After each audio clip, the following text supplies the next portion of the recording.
Magandang gabi po. Ako po ay magsasaing ng bigas. Kailangan niyo po ng 2 cup. At kailangan niyo po punuin.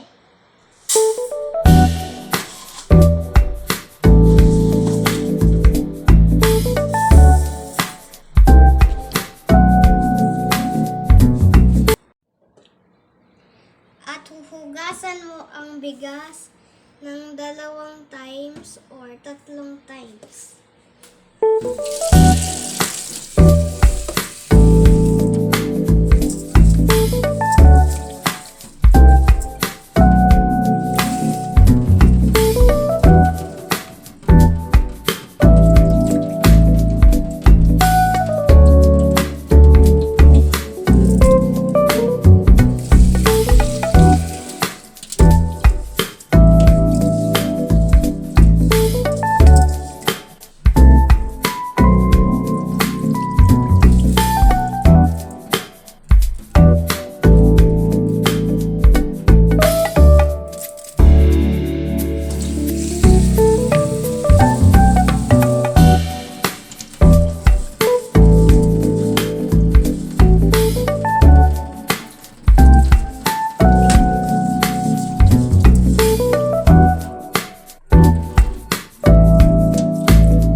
At lalagyan ng 3 cup ng tubig ito.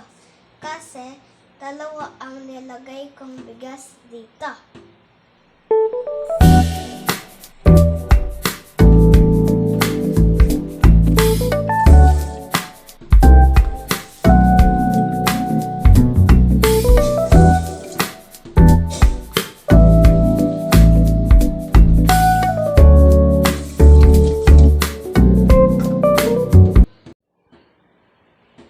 At dito po, ilalagay ang bigas sa rice cooker.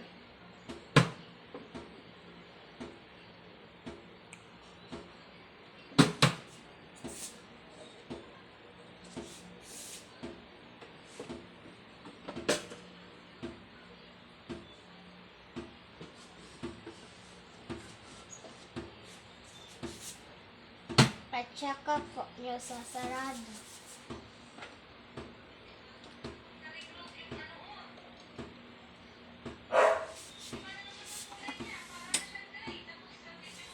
Pati niya po, ikot na po.